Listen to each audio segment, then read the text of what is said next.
Everything you have ever experienced has made you who you are today. And do you love that? Is that where you want to be? Is there still something you need to do?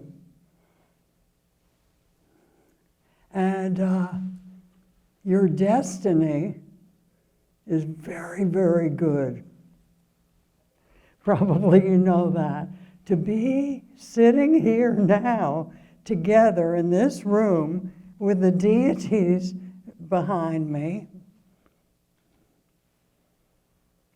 We worked very hard to be here in this room, and it is because of good works done in many lifetimes. And that's what you earn your destiny. That's how you earn your destiny. So doing good, being good, by thought, word, and deed, brings you to this room. Gurudev said, Swami Satchidananda said, when we were in the satsang hall and Shivananda hall at a Saturday night program, he said, even to be in this room, that room, and I say even in this room, even to be in this room, he said, you have to have done good works in many lifetimes. So you earn your destiny. And you all have a great one. To take the program on Bhakti Yoga, what drew you to that? Your heart, your heart. And that's the most important thing, isn't it? You can have a lot up here. I don't know how much I've got up here, but I've got a lot in here. And I guess that's how we all came together today. Were you curious about what the title of the talk was? Lost in Paris? Did Narada say? He said, well, if anyone asks me what Lost in Paris, what's she going to speak about? He said, I'll tell them that you have to come to the talk to find out. But it's not time yet. So he said, can you tie it in somehow to the talk? I said, yeah, I think I can do it.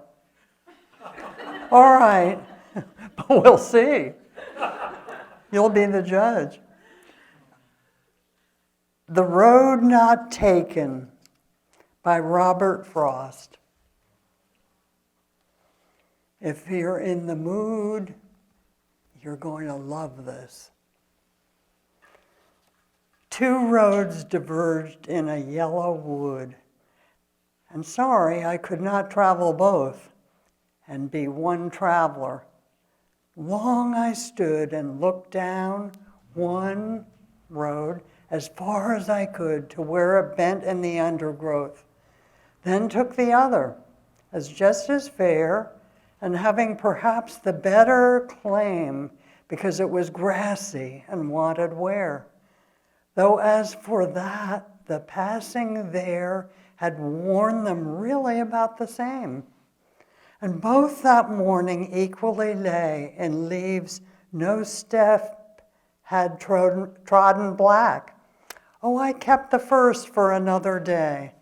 Yet knowing how way leads on to way, I doubt it if I should ever come back. I shall be telling this with a sigh. Somewhere ages and ages hence, two roads diverged in a wood, and I took the one less traveled by, and that has made all the difference.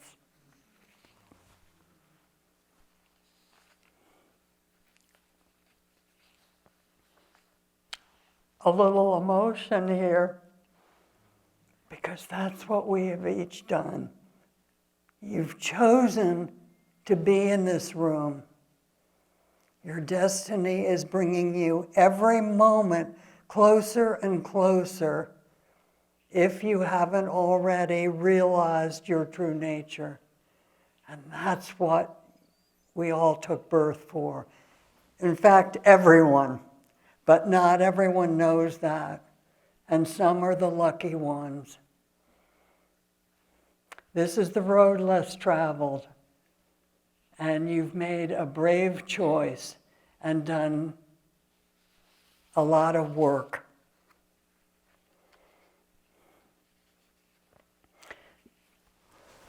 The other day I went to Charlottesville, which is an hour from here, probably you know, and every day is a surprise to me. Maybe it is in your life too.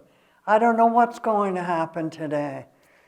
Right now I'm sure of this, but later I don't know. And it's always amazing. So this day was particularly amazing because I went to Wegmans and I got a lunch sandwich and I got a mini apple pie. And I'm standing there waiting to pay. And the woman in front of me, I've read about this a million times, said, "I'll pay for that." She paid for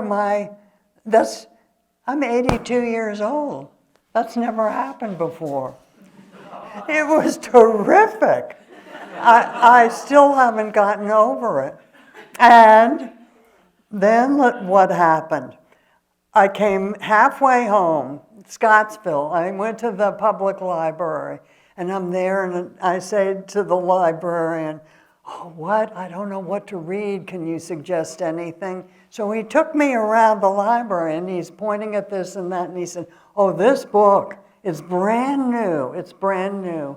And it's stories about Scottsville, the origin and everything." And I said, "Oh, I like that one." He said, "Well, it's the only, we don't lend this one. You have to stay here and read it."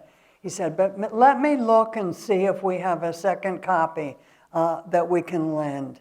So he went and he's looking, he said, "Yes, we do. And I'll put it on reserve for you."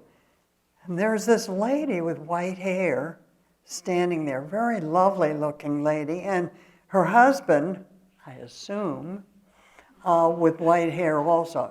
The white hair sort of gave it away. And he said, "You won't believe this, but this is the lady who wrote the book." So that was sort of neat, you know?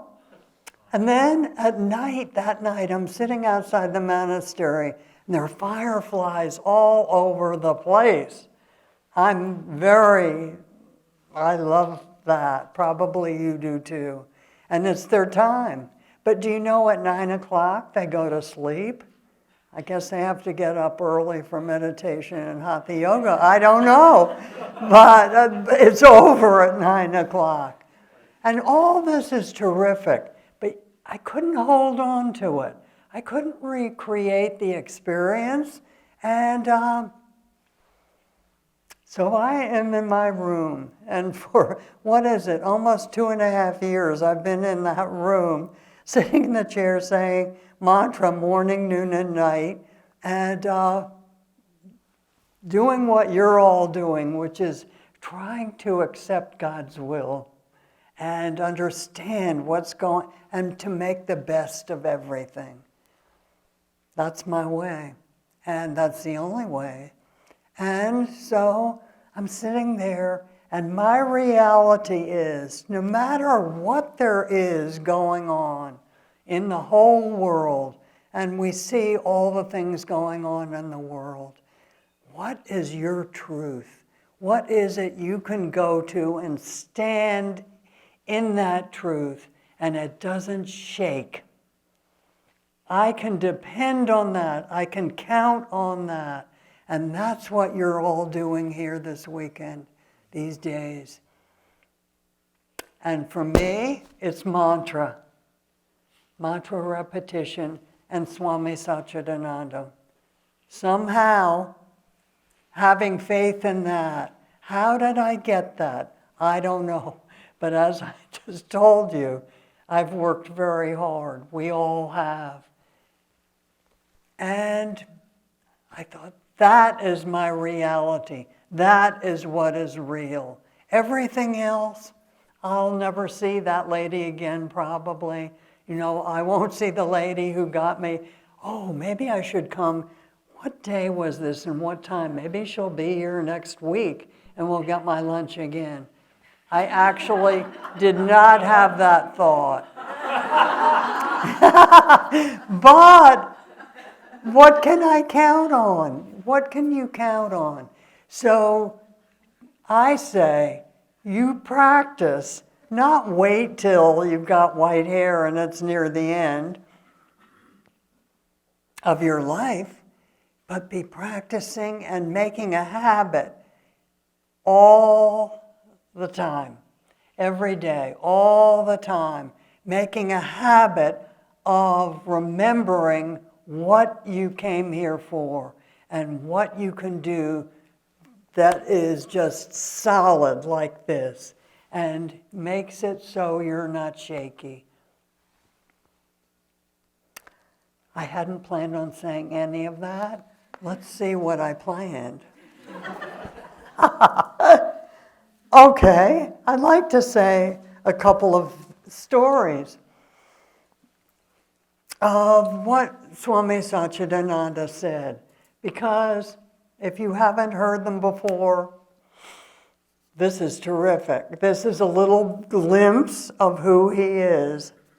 I say is because it's not he went somewhere.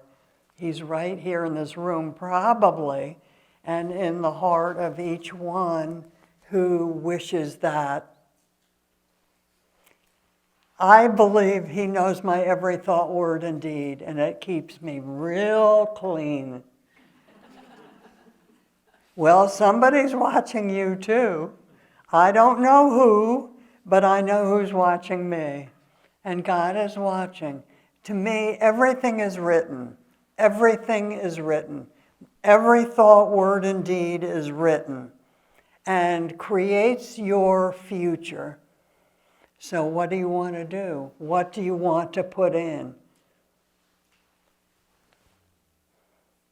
Thoughts that make you feel loving, peaceful, afraid, terrified, angry. So you get to choose. You get to choose. Every moment you get to choose. All right, here are some things. When Gurudev was in the physical form, he said these things because I started a long time ago, and my good fortune and karma was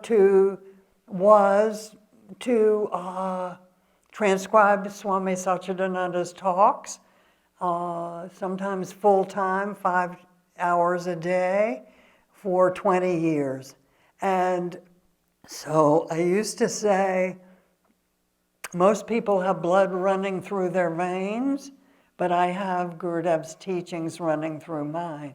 And I can't remember everything he said, but it's all in there somewhere. And here are some of the things he said. And this is for you. He said, I know the shape of every stone in the lotus lake. Woo. Do you? No. But that's what he said. Yogaville is the vehicle I have chosen for your enlightenment. So he gave this. Imagine, where?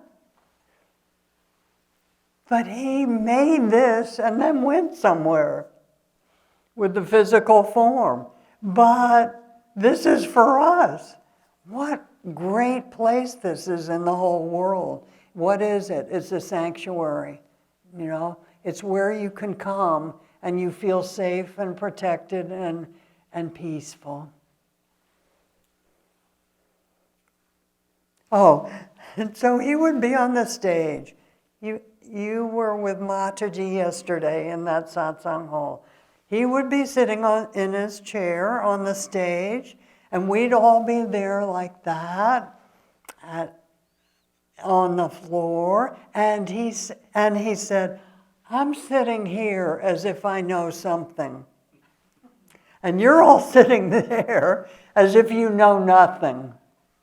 But when the curtain falls, when the play is over, and we all go back in the box like chess pieces, and it's our turn to come around again, you could be sitting here, and I could be sitting there. He said, we all have parts to play in this drama. It's just like theater. We have different costumes, and we have different roles to play. And he said, therefore, play your parts very well.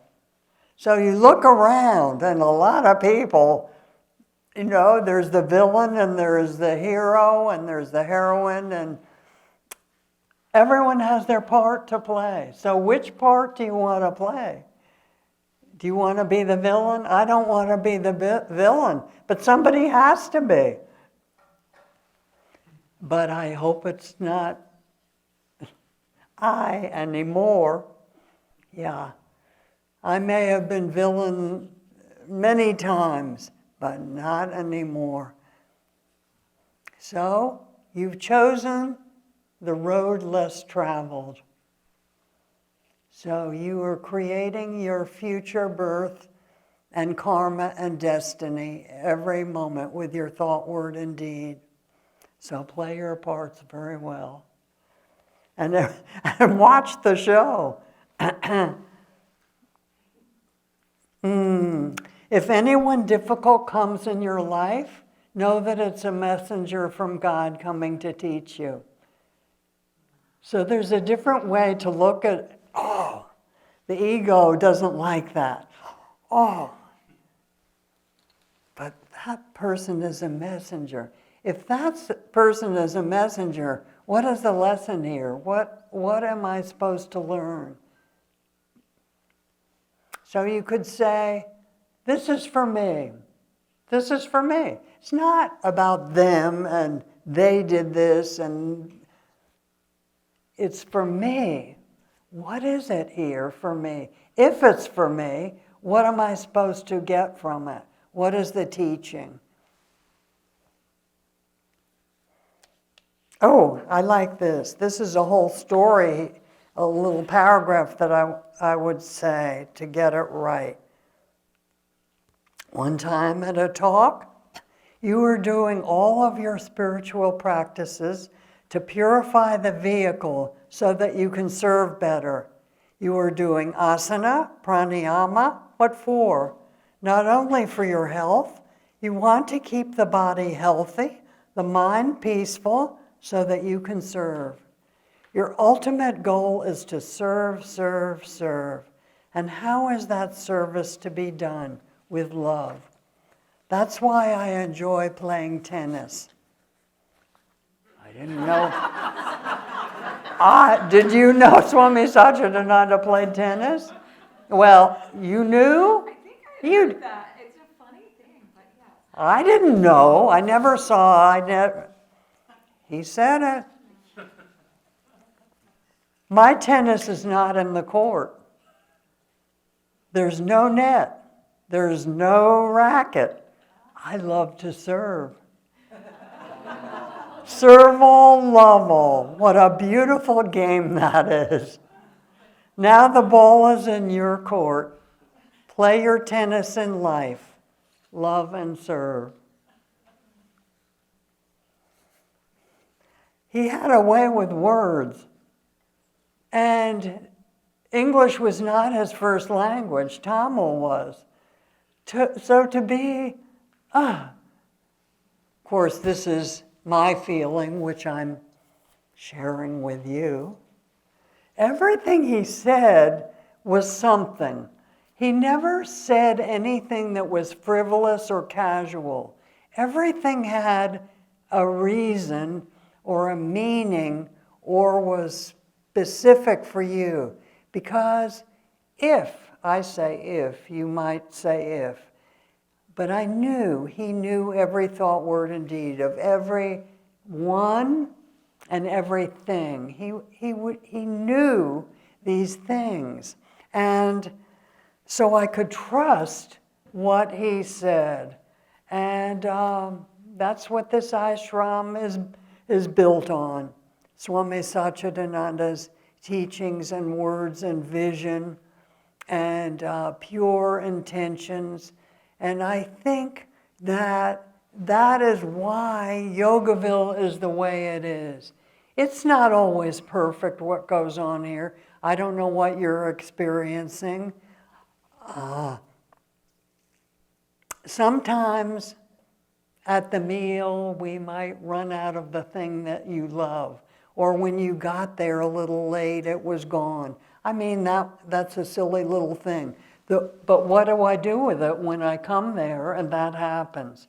So everything that happens here at Yogaville, I think it like the circus tent. Have you ever? I am waiting for the circus. And I don't know about you all, but it was up last summer too. And I waited every day to see that circus. I know it's not good to have elephants anymore, but we could have someone on stilts or juggling or something. Let's have something. It's just standing there. Why did I say that? Because I could have some reaction, I could have some judgment, I could have some acceptance or irritation or with anything that happens. But I feel that, now I'm making this up, that the way it is at Yogaville is Gurudev's way to give us always an opportunity. An opportunity to be pure in our hearts, our thought, our word, everything we think and say and do. And that purity is what is needed in the heart and in the mind to realize the true nature. So everything is that where you're going, you're taking the little ashram with you because you have new thoughts that inspired you. I'm going home and I'm going to win. I'm going to be the victor in this. This is a challenge to me, and I can do it. I have these new tools to do that. So you go, you take that with you, and wherever you go, you can make that part of the world a little better place. And that's your job. Do you know that you have a job? You have a job to do, and that is to help others in the world, to inspire others by your example. And you may not know that, but there's something for you to do. You may not even realize what your job is yet, but be looking around because there's something for you to do in the spiritual and the highest sense. Okay. Here's a little story.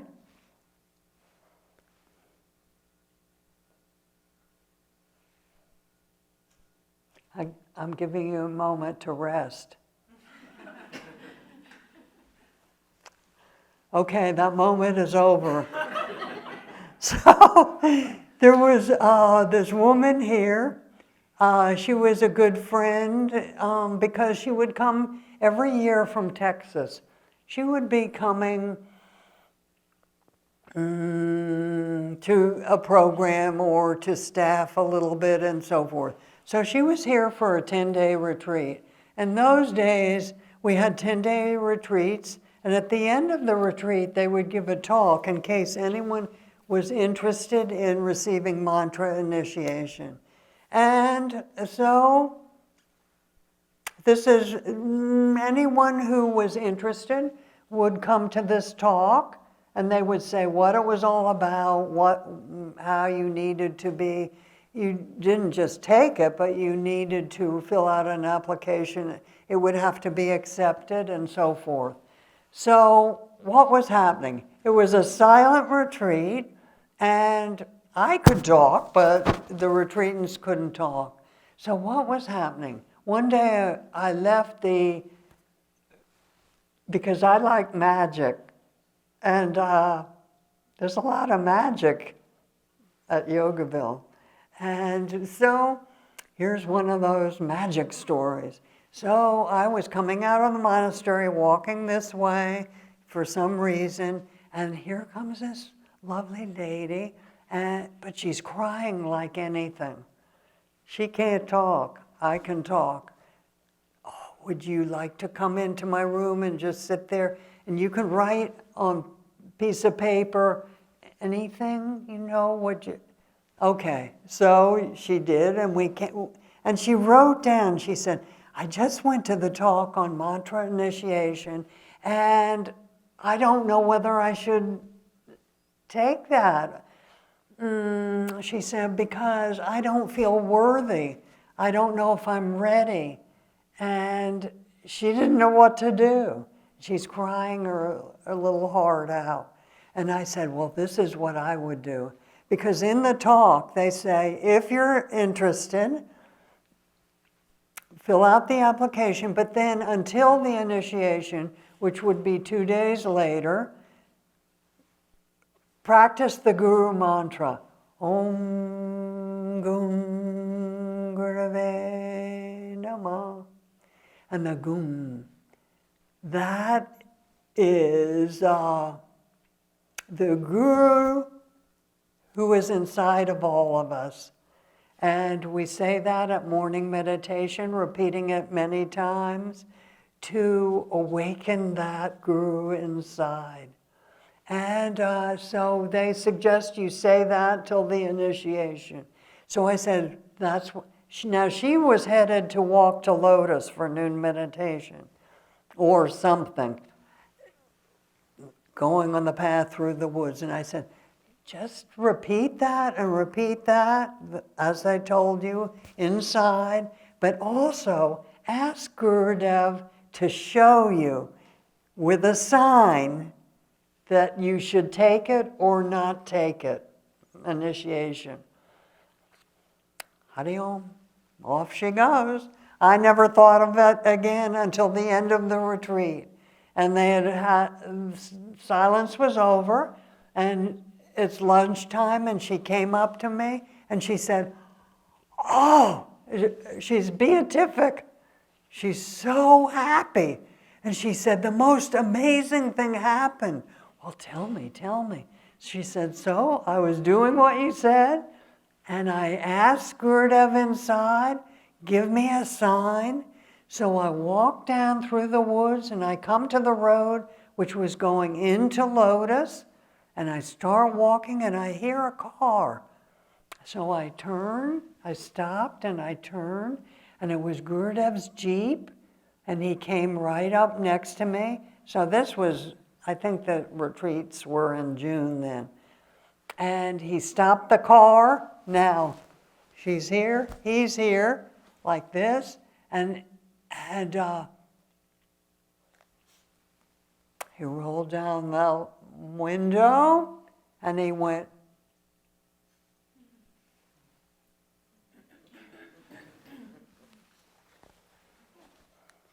it was the sign. And she took the mantra initiation. And I could say mantra initiation, except for being in Gurudev's presence, which was the highlight of my life every time I saw him, was mantra initiation. That was the best thing that ever happened in my life. That's another story.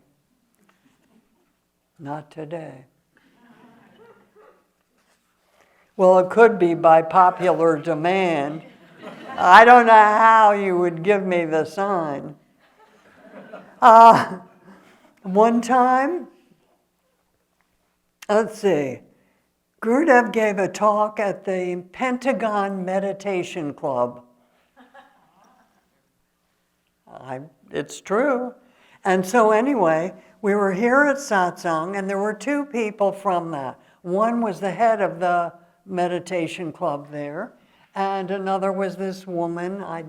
I can't remember her Judith Hollister. I don't remember. I remember the name. Now, in those days, up on the stage were cardboard cutouts. I, in my ignorance, thought they were cardboard. So one was of Gurudev, one was of Master Shivananda. So this man, the head of the Pentagon Meditation Club, is sitting on the stage. Gurudev is in the audience with us, listening to the program. And he's there, and there's a table here, and there's a vase of flowers. And he has this stainless steel thing, for lack of a better word. And he said it measured auras. So he said, I'm going to put it near the flowers and see how much aura the flowers are giving, live flowers are giving. So we put it there, and it came out a couple of inches. He said, now I'm going to go down. So he got off the stage, and he went to this cardboard cutout of Swami Shivananda there, which was life-size, or maybe even a little larger than life-size. And he said, and if you think this is just cardboard, and so he held it up to that, the image of Swami Shivananda. You know who that is now. Swami Satchidananda's guru, so of Rishikesh, India. So, and it went like this. And if you think this is just cardboard. So there's a living presence in everything. He said, Gurudev, can I tell them? And Gurudev chuckled. And he said, when Gurudev came to speak to the meditation club at the Pentagon, there he was. And so this man said, Gurudev, can I measure your aura? So Gurudev said yes. So the man went to Gurudev with this, and he went, and they're in an auditorium. He went all the way to the back of the door of the auditorium, and he said, well, it would be ridiculous to go out on the streets in Washington. So that was the story. So why do I say that? Each one of us has an aura. Everything has a spiritual presence. And your aura can affect someone else. By your peace and happiness, you can make the other person peaceful and happy. Swami Bhaktananda is in this room. I don't know if you know which one she is. You might be able to tell because of the color of her clothing, if not by her aura. So this morning, why did she come here with me? I said, why are you coming with me? And she said, I'm going to go drive in the car with you. She never drives in the car. Do you want to ride? No, I'm riding my bike. She's very fit and it's stuff like that. And so she came with me. So her aura, I'm making this up. Her presence, though, I normally wouldn't use the word aura, but that's what it is. Her presence, because of her practices and her love, she wanted to support me to come here. So that's what your job may be. What do you think you're supposed to be doing? Saving the climate? Are you going to be the one? You know, are you going to stop the war in Russia and Ukraine? Are you going to be the one? You know, what is your part to play? Well, maybe you don't have that kind of a part. Maybe that's not your job. But what is your job? So just about a week ago, I found out what my job is. My job isn't to do this or that or what you think. You know, I can't save the world, but what can I do? I believe my job is to love everyone, be a loving presence in everyone's life, to only think positive thoughts about everyone and everything. That's what I think my job is. And I can train my mind to do that. One way for me is to repeat mantra. That's my way. I don't know why, but it's wonderful. If that's your way, whatever you are getting at this program, maybe you still haven't gotten the word, or it's on the way. What you're supposed to be doing, what your way and path to God is, may be on the way if you haven't discovered it yet, or you found it while you were here. I think positive thinking is it. So what is it? In the Raja Yoga Sutras of Patanjali, Pratipaksha Bhavana, replacing the negative with the opposite positive thought. If that's all I did the rest of my life, I think that would be enough. You're building your future, and what do you want to do? And every moment I have the choice. And here it comes. Lost in Paris. You've been sitting there the whole time we've been together. When is she going to tell us what that means? Well, you know what? Lost in the illusion. Lost in the illusion.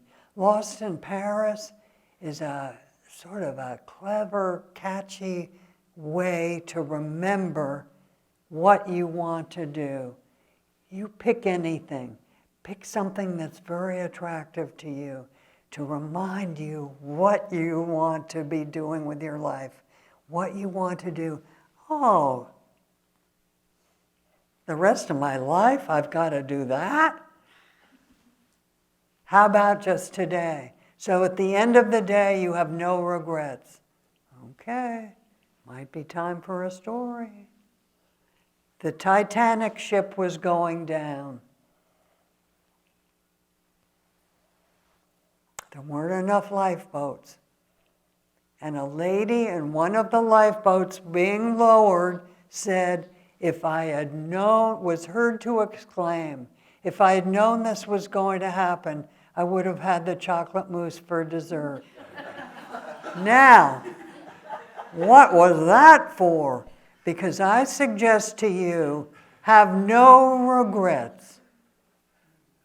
Starting today, when you go to sleep at night, you look back at your day. How was your day spent? Did you accomplish what you wanted to? Which was maybe for the first time, when I had a negative thought about Fufi, I changed it to the positive. What is good about Fufi? Oh, I've got to think of something, because this is my new thing, is being positive. Fufi. I know, Fufi has red hair. I love red hair. You see, so you have no regrets. So you look at that day, go to sleep with no regrets. Live the rest of your life without any regrets. Because Timex watch, I bet I could break it. I don't want to, but you probably could. But you couldn't stop time. You can't stop time. It's going every moment. So what am I doing with it? Am I going to regret that I didn't spend it well with the time that I had? And you've got today. You've got today. So, okay, here's a little story. How about Yogi Berra? Are you ready for this? I think you're ready. Okay, do you know who Yogi Berra was? Catcher for the New York Yankees. Very great baseball player. And he was funny too. So he had 3 sons. Well, he isn't with us now, but the story is, I have to say it. Dad's sayings, we're talking about positive thinking here, or yogi-isms were invented on the spot and weren't just for the ballpark. They popped out all the time. Once my brothers and I were golfing with him. Dad had a shot to hit over water. He said, I'm going to hit the ball into the water. Timmy, one of his 3 sons, told him to be positive. Okay, he said, I'm positive I'm going to hit the ball into the water. Well, a traveler in a rural area came to a shepherd. You know how you're walking in the woods and the shepherds are all over the place.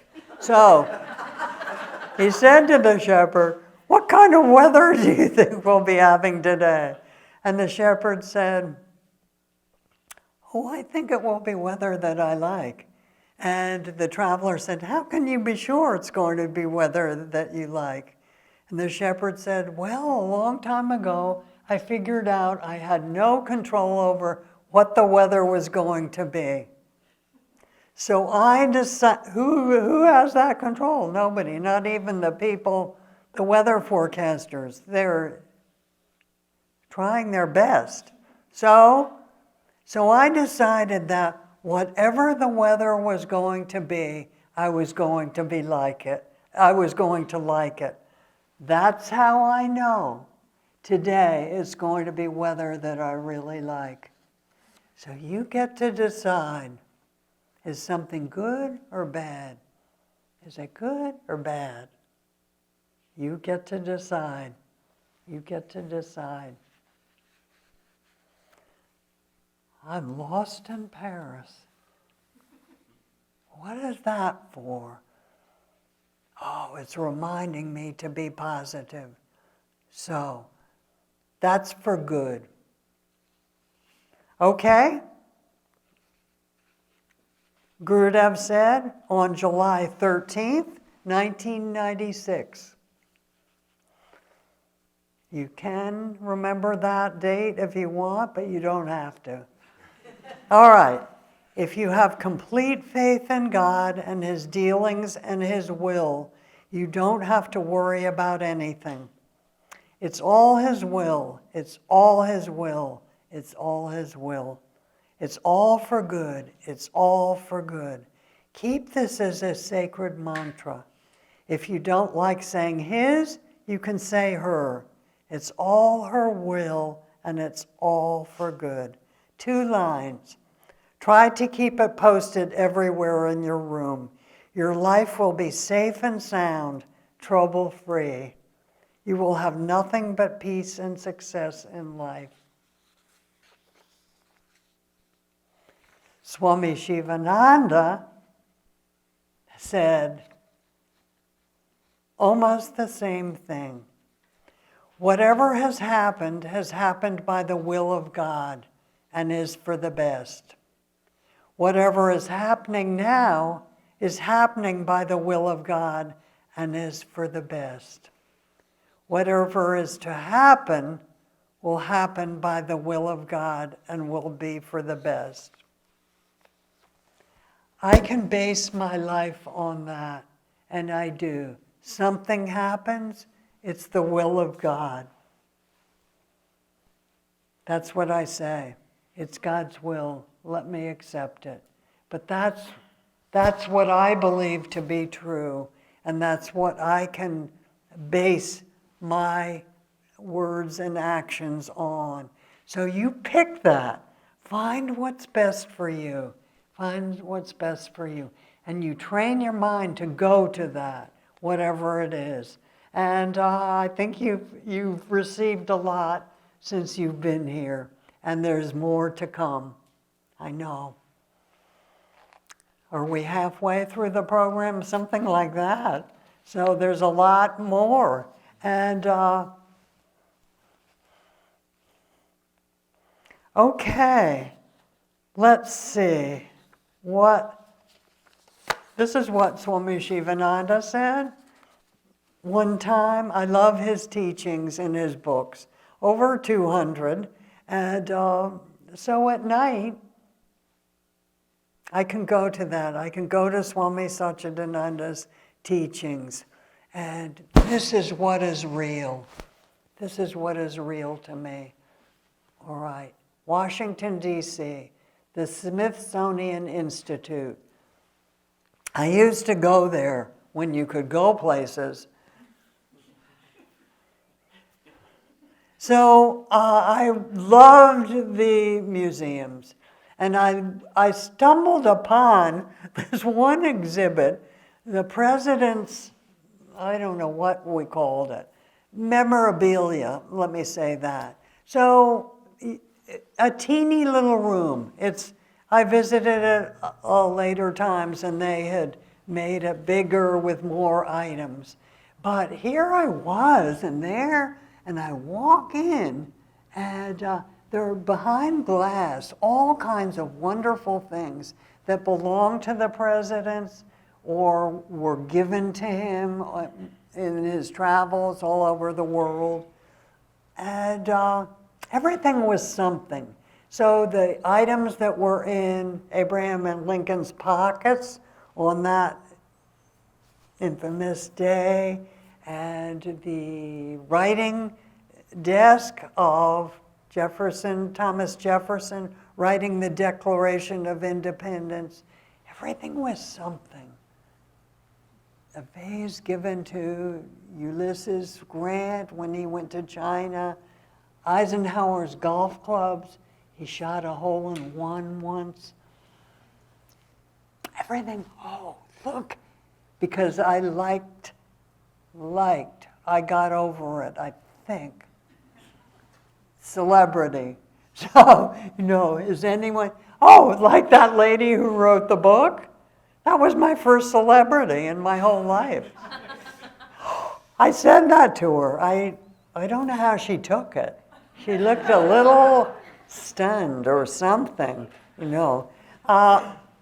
you're my first celebrity. I'm 82, and I've never met anyone famous before. I don't know if she's still gotten over it. So, I'm looking at everything's something. Oh, what's that? So, I come around, and there's a door. The door's locked, and there's a little window. There are little windows in some doors. And I'm looking, and inside the door is pitch black in there, but there's something in there, and I can't figure out what it is. It's red. It's very fire engine red. What is that? This must be really important because, the president's first ladies' gowns are in a dimly lit display because, the light will, I don't know what, make things deteriorate and so forth. So this must be really, what is that? Let me look. It was the fire extinguisher. So why do I tell that story? Because this is an illusion. This is an illusion for the most part. Is this real to you? Is the drama real? If this is real, we're in a lot of trouble. No? What's going on? But there's a reason for everything. And I believe everything is God's will and everything is perfect the way it is. I may not know the reason now why something is happening.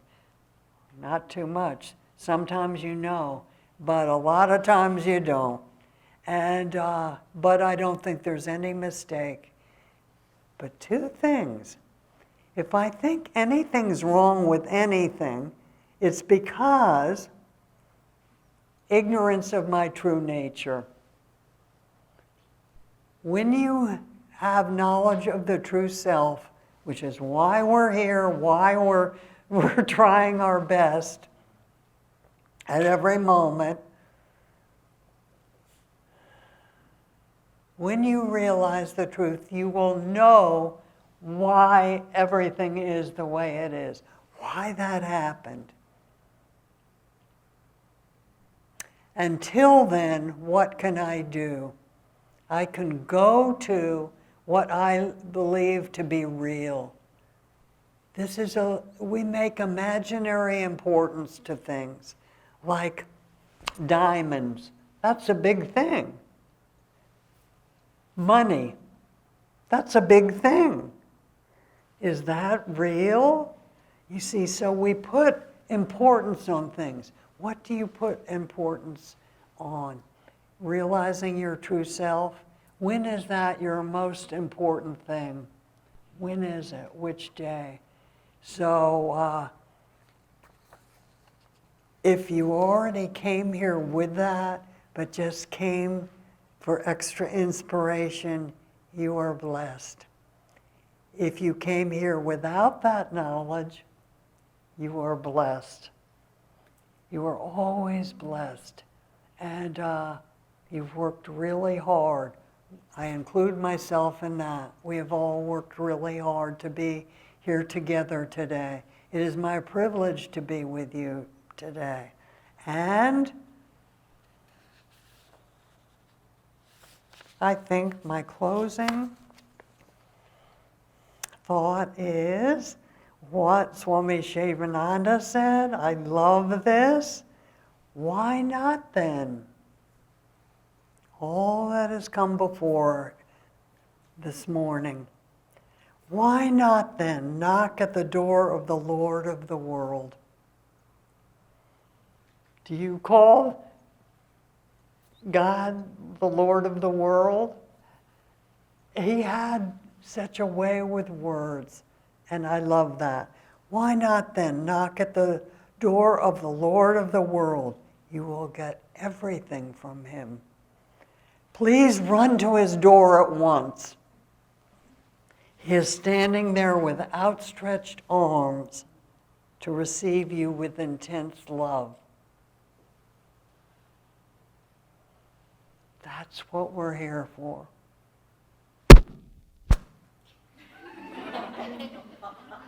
Well, at least I didn't explode. That would have been something, wouldn't it? I wish you all the greatest happiness and supreme peace and joy and complete success in your spiritual journey, because this is your path to God. No one else has the same path, but the destiny is the same. The result, the final touch, the enlightenment is the same for everyone. And that's what's coming. Om Shanti, Shanti, Shanti. Hari Om.